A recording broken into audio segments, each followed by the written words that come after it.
안녕하세요. 오늘도 썰러를 찾아주셔서 감사합니다.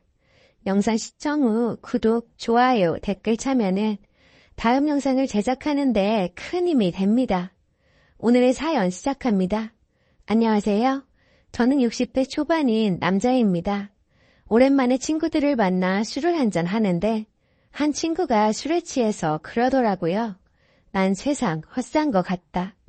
내 딴에는 열심히 산다고 살았다. 그런데 아무것도 한 게 없는데 나이는 벌써 60이 넘었어. 그러면서 허무하다고 푸념을 늘어놓더군요. 집으로 오는 차 안에서 친구의 말이 생각나 저도 제 인생을 뒤돌아봤어요. 저야말로 아무것도 한 게 없다는 생각이 들더라고요. 그 뒤로 부쩍 외롭다는 생각이 드네요. 분명 열심히 살았는데 지나고 보니까 뭐를 위해서 그렇게 했나 싶었습니다. 저는 젊어서 고생은 사서도 한다고 정말 말 그대로 고생을 사서 했습니다.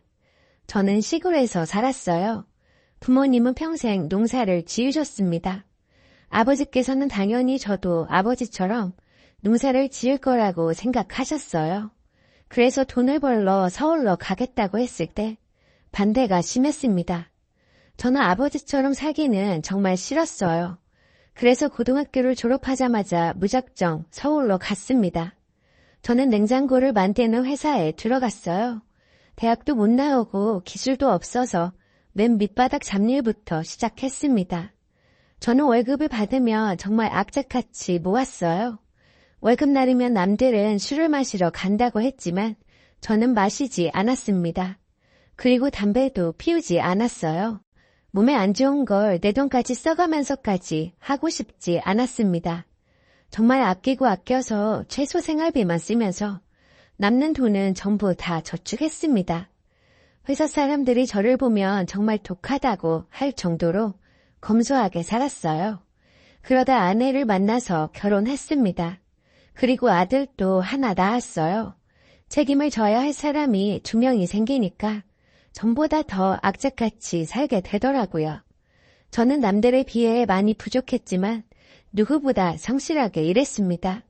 제가 내세울 거라고는 성실함밖에 없었어요.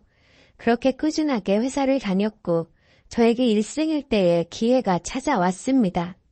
다니던 회사에 납품하는 거래처 사장님과 친하게 지냈는데요. 제가 유일하게 같이 술을 마시는 분이에요. 다른 사람이 마시자고 하면 절대 안 마시는데 그 사장님과는 마셨습니다. 사장님은 객지에 나와서 고생하는 저를 아들처럼 대해주시 고마운 분이십니다. 그 사장님은 몸이 안 좋아서 좀 쉬고 싶다고 저보고 자신의 사업체를 인수해서 운영할 생각 있냐고 묻는 거예요. 그때가 제 나이 30이었습니다. 저는 돈이 많이 있지 않아서 거절했어요. 아무리 월급을 악착같이 모았다고 해도 저 혼자 벌었고 거기에다 저 자식까지 있었으니 얼마나 모았겠어요. 그리고 실제로 월급이 많지도 않았고요. 열심히 모은다고 모았지만 사업체를 인수할 수 있는 금액하고는 하늘과 땅 차이였어요. 단위 자체가 달랐으니까요. 그런데 제가 돈이 없어서 힘들겠다고 하니 그 사장님은 그런 거라면 걱정하지 말라더군요. 일단 맡아서 운영을 하다가 돈은 나중에 벌어서 주라는 거예요. 그러면서 돈 때문이라면 지금 당장에라도 너한테 말한 금액보다 더 받고 넘길 수 있어. 너도 잘 알다시피 우리 회사 규모는 작지만 납품하는 곳도 많고 매출이 상당하잖아. 난 돈보다도 내가 키운 회사를 네가 잘 꾸려 나갈 것 같아서 그러는 거야. 이렇게 말씀을 하시더군요. 사장님이 저를 아들처럼 생각하시고 큰 돈을 벌 기회를 주신 거였습니다. 저는 조금만 생각할 시간을 달라고 했습니다. 저는 그때까지 회사를 관둔다는 생각을 한 번도 하지 않았거든요. 그 당시에는 한 번 들어간 회사가 평생 직장이다라는 시대였습니다. 이 일 저 일 하는 사람은 끈기가 없네. 무슨 사고를 쳤으니 회사를 옮겼네. 이렇게 안 좋은 시선으로 보던 때였으니까요. 수십 년 장기 근속하는 걸 자랑으로 삼았던 시절이었으니까요. 저 또한 그런 생각이었으니 갑작스러운 제안에 고민이 되었어요. 하지만 저의 고민은 그리 길지 않았습니다. 집에 가서 생각해보니 하지 않을 이유가 하나도 없더군요. 일생일대의 기회가 찾아왔다는 생각마저 들었습니다. 그래서 회사를 관두고 사장이 된 거죠. 그때부터 돈이 좀 더 모이기 시작했습니다. 솔직히 말하면 월급하고 비교가 안 되었어요. 그리고 운영을 하다 보니 다른 업체 사장들과 친해지게 되었어요. 그 인맥으로 인해 다른 회사에도 납품을 할 수 있게 되었고요. 몇 년이 지나자 제가 처음 맡았을 때보다 규모가 몇 배나 커졌습니다. 그때부터 제 인생이 술술 풀리기 시작했어요. 제가 손대는 일마다 잘 되었거든요. 제가 집을 사며 집값이 몇 배로 뛰었어요. 부모님이 물려주신 땅도 값어치가 많이 올랐습니다. 땅을 판 돈으로 여러 가지 사업을 시작했고 결과는 좋았어요. 그 옛날 처음 서울로 올라왔을 때는 감히 상상도 하지 못할 만큼 큰 돈을 벌었어요. 그리고 돈을 굴리고 또 굴리다 보니까 돈이 돈을 버는 게 이런 거구나 싶더군요. 큰 목돈이 있으니 수익률은 작더라도 큰 돈이 되더라고요. 50대가 되면서부터는 일을 줄이기 시작했어요. 저는 그전까지는 가족들에게 인색했습니다. 그때까지는 가족들을 위해서 일을 하고 돈을 버는 거라 생각하며 살았어요. 그런데 어느 날 돈을 벌기 위해서 가족들과 많은 시간을 보내지 못하고 있구나 라는 생각이 드는 거예요. 그리고 가족들에게 돈을 아껴 쓰라고 그랬으니 저는 지금까지 주객이 전도된 삶을 살고 있었던 거였습니다.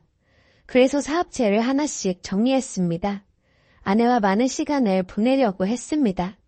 저는 다 정리를 하고 은퇴를 하려고 했지만 아내가 말리더라고요. 평생 일만 하던 사람이 갑자기 일을 안 하고 어떻게 사냐고, 그러다 병난다고요. 그래서 처음 시작했던 사업체만 놔뒀어요. 처음 시작했던 거여서 애정이 있기도 했고 또 제가 크게 신경을 쓰지 않아도 잘 돌아가는 회사여서 그랬습니다. 저는 캠핑카를 사서 쉬는 날이면 아내와 같이 전국을 돌아다녔어요. 정말 즐거웠어요. 서울에서는 잘 보지 못하고 살았던 밤하늘의 별을 보면서 아내와 많은 이야기를 나눴습니다. 그리고 경치 좋은 곳에서 아내와 단둘이 아무것도 하지 않고 있어도 좋더라고요. 아내에게 그동안 소홀해서 미안했다고, 앞으로 죽을 때까지 이렇게 살자 했어요. 아내도 좋다고 행복하다고 하더군요. 그런데 아내와 함께 있을 수 있는 시간은 많지 않았습니다. 아내가 그렇게 갑자기 떠나버릴 줄 알았다면 그 행복을 좀 더 빨리 그리고 많이 느끼게 해주는 거였는데 저는 그러지를 못했어요. 아내는 30년에 가까운 그 긴 세월 동안 저와 아들을 뒷바라지하며 고생 많이 했어요. 아내가 하늘나라로 가자 살면서 못해줬던 거, 그리고 미안했던 것만 떠올랐습니다. 아직도 아내 생각하면 가슴이 미어지네요. 벌써 10년이 더 지났지만 아직도 그러네요. 아내가 죽은 뒤에 저에게 남은 가족은 아들 하나였어요. 그래서 어지간하면 아들이 해달라는 대로 다 해주려고 했습니다. 그런데 5년 전부터 아들이 갑자기 사업을 하고 싶다는 거예요. 그때까지 아들은 공무원 시험을 준비하고 있었거든요. 아들은 공부를 못했어요. 제가 많이 배우지 못한 게 한이 되어서 아들을 많이 가르치고 싶었지만 어디 자식이 부모 뜻대로 자라준답니까? 그래도 대학은 나와야 할 것 같아서 지방에 있는 대학에 과도 보지 않고 성적에 맞춰서 들어갈 수 있는 곳에 들어갔어요. 군대 다녀와서 학교를 졸업했고 앞으로 뭐를 하고 살 거냐고 물으니 공무원이 되겠다고 하더군요. 공무원 시험이 만만한 게 아닌데 공부머리 없는 아들이 어떻게 붙을까 싶었어요. 하지만 열심히 공부하겠다는 생각이 기특해서 최대한 지원해줬습니다. 그런데 몇 년 동안 공부를 해도 붙지 못했어요. 공부를 안 하고 매일 놀러 다니는데 합격하지 못한 것은 당연한 이야기였어요. 그런데 어느 날 갑자기 공무원 준비를 포기하고 사업을 하고 싶다고 하는 거예요. 저는 말렸어요. 사업을 아무나 하는 것도 아니고 특히 너같이 끈기가 없는 사람이 하면 망하기 딱 좋다고 했죠. 그랬더니 죽은 아내까지 들먹으며 저를 설득하더군요. 자기도 이제는 하늘에 있는 엄마한테 부끄럽지 않은 아들이 되고 싶다고 믿어달라고 하는 거예요. 그렇게까지 이야기하길래 이제 정신을 차렸고 열심히 하려나 보다 했어요. 그런데 제 기대를 저버리더군요. 처음에는 커피숍을 차리더니 6개월 만에 간두고 두 번째로는 PC방을 차리더라고요. 이것도 한 1년 하더니 답이 안 나온다고 간뒀어요. 그런데 다 자기가 운영을 잘못해놓고 자리가 안 좋아서 그랬다고 반명만 늘어났어요. 가게도 자기가 얻어놓고 어떻게 그런 말을 할 수 있나 이해할 수 없었습니다. 그러면서 다시는 사업을 안 한다고 하더니 마지막이라고 술집을 한다고 하더라고요. 그런데 장사를 할 생각은 하지 않고 친구들 불러서 허구한 날 술을 마시고 개판치니 잘 된다는 것은 어림도 없는 말이었어요. 그래서 결국 얼마 못 가서 또 때려치웠죠. 한다는 사업은 다 이용에 관련된 거였습니다. 자기가 놀고 싶어서 사업하는 것 같았어요. 그래서 사업의 사자도 꺼내지 말라고 하려면 네가 벌어서 네 돈으로 해라. 난 이제부터 한 푼도 못 준다고 했습니다. 그러자 아들은 그때부터 일할 생각은 안 하고 놀고 먹더군요.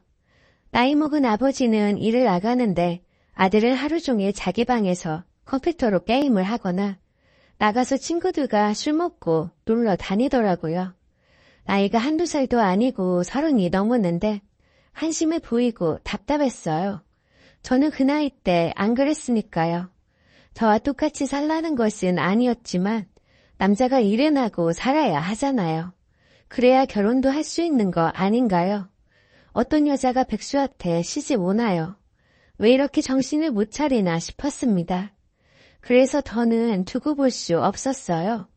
제 밑에서 일하라고 하면 열심히 안 할 것 같아서 제가 잘 아는 사장님께 취업을 부탁했어요. 제 아들이라고 절대 사정 봐주지 마시고 다른 사람하고 똑같이 대해주시라고 했어요. 그 회사는 제 회사와 같은 직종이었습니다. 그래서 아들한테 거기서 잘 배우라고 그러면 회사 물려주겠다고 했어요. 아들은 회사를 물려준다는 말에 진짜냐고 한번 열심히 해보겠다고 하더군요. 아들은 이번에 단단히 결심했는지 군소리 없이 잘 다니더라고요. 사장님께 아들 어떠냐고 물어보면 잘하고 있으니 걱정하지 말라고 하셨고요. 진작에 그렇게 할 걸 괜히 자기 하고 싶은 거 하고 살라고 내버려 둔 게 후회 되더군요. 하지만 이제라도 정신 차리고 열심히 살면 된다고 생각했습니다. 그렇게 아들 걱정을 한시름 덜었을 때 저는 만나는 사람이 생겼습니다. 저보다 5살 적었습니다. 남편과 오래전에 헤어지고 혼자 살았다고 하더군요. 지인 소개로 만났는데 대화도 잘 통하고 생각도 올바른 여자였어요. 아들에게도 만나는 사람이 있다고 말했어요. 그 말을 들은 아들의 표정이 별로 안 좋더군요. 아무래도 먼저 간 엄마가 생각이 나서 그러겠거니 했어요. 아들은 저에게 재혼할 생각이 있냐고 물었고 저는 아직 그 정도까지는 아니고 좋은 감정을 가지고 만나고 있다 했어요. 그리고 좋은 여자라고 했습니다. 아들은 여전히 탐탁지 않아 하더군요. 처음 만났을 때는 재혼까지 생각하지 않았어요.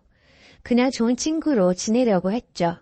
하지만 만나면 만날수록 정이 가는 여자였고 무엇보다 저를 편하게 해주었습니다. 그래서 그 여자와 재혼을 하기로 결정했죠. 그런데 저희 뜻대로만 결정할 수는 없었어요. 양쪽 다 자식들이 있었으니까요. 그 여자한테는 자식 둘이 있었습니다. 둘 다 딸이었는데 한 명은 중학교 선생님이었고 또 한 명은 평범한 회사원이었어요. 둘 다 시집가서 잘 살고 있다고 하더군요. 결혼을 결정한 후에 만나는 자리에서 그 자식들은 저에게 부탁하더라고요. 저희는 신경을 쓰지 마시고 저희 엄마만 잘 챙겨주시면 된다고 했습니다. 전 알겠다고 걱정하지 말라고 했어요. 돈도 충분히 가지고 있었기에 고생 안 시킬 자신이 있었습니다.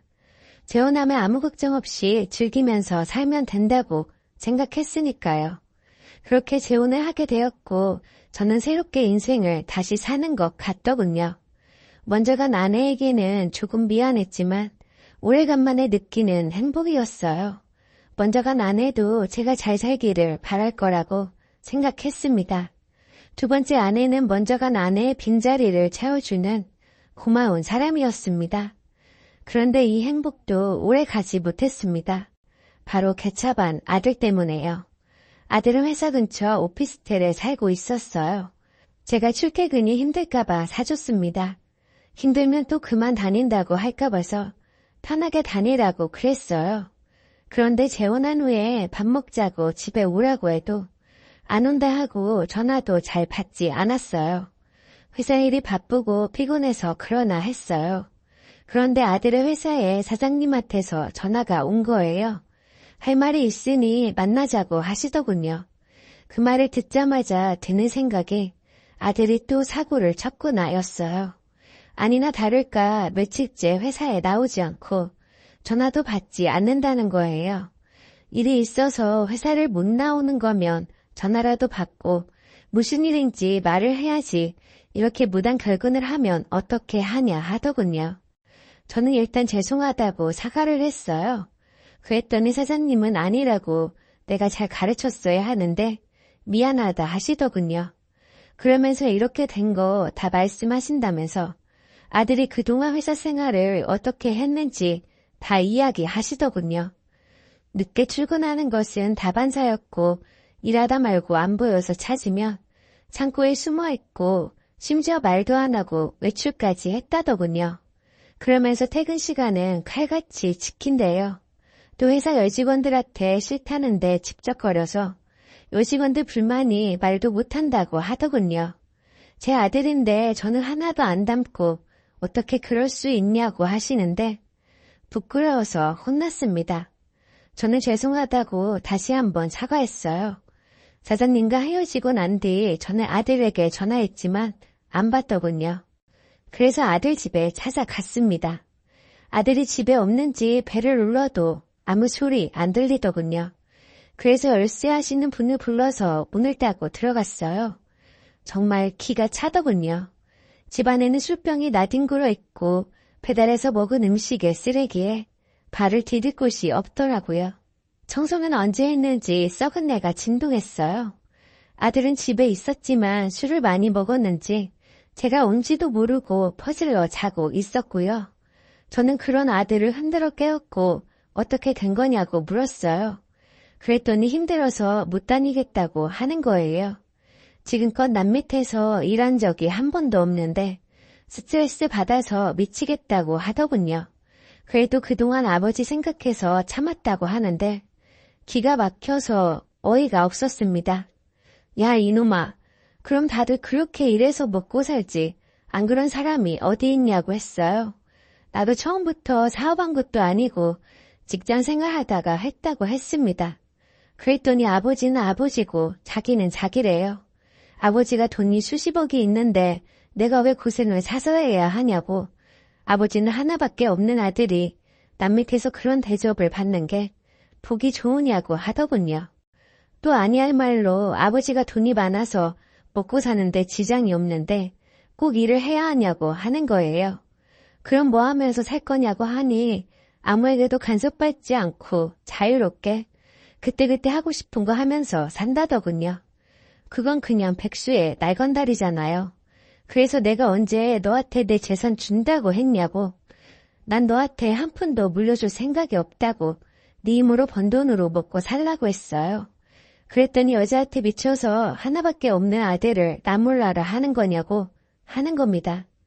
그 순간 처음으로 아들에게 손을 댔습니다. 도저히 못 참겠더라고요. 살면서 그랬던 적이 한 번도 없었으니까 아들은 놀랐나 보더군요. 아들이 하나라서 애엄마가 감싸고 돌면서 나중에 철들면 괜찮아질 테니 뭐라고 하지 말고 기다려주자 해서 언성을 높인 적도 없었고 달래기만 했었거든요. 생각해보니 제가 아들을 잘못 키웠더라고요. 잘못을 했으면 귀하다 감싸지만 말고 혼을 냈어야 했는데 그러지 못했으니까요. 너무 오냐오냐 키운 거였습니다.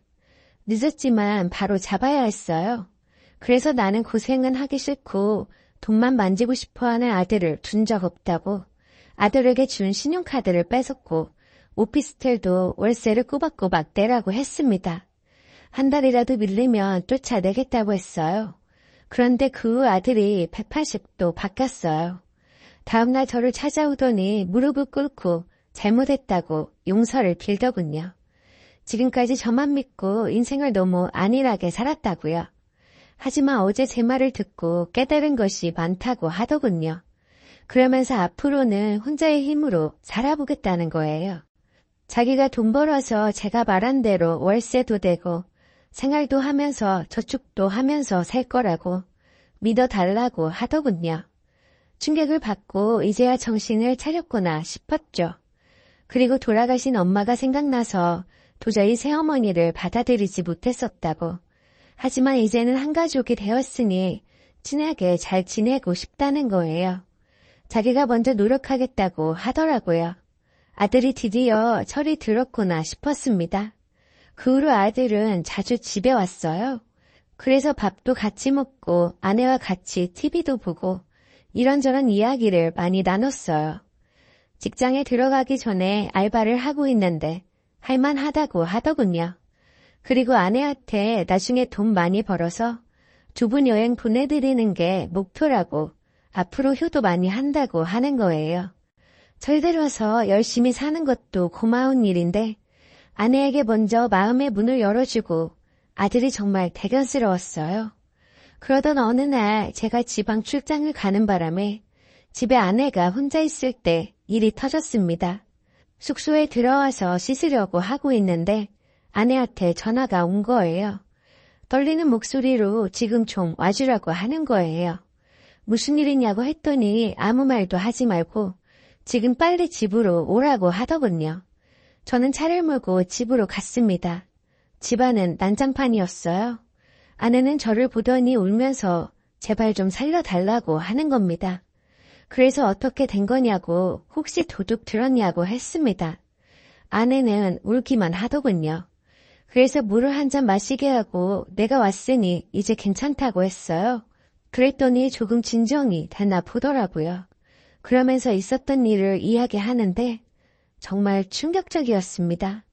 저녁에 아들한테 전화했대요.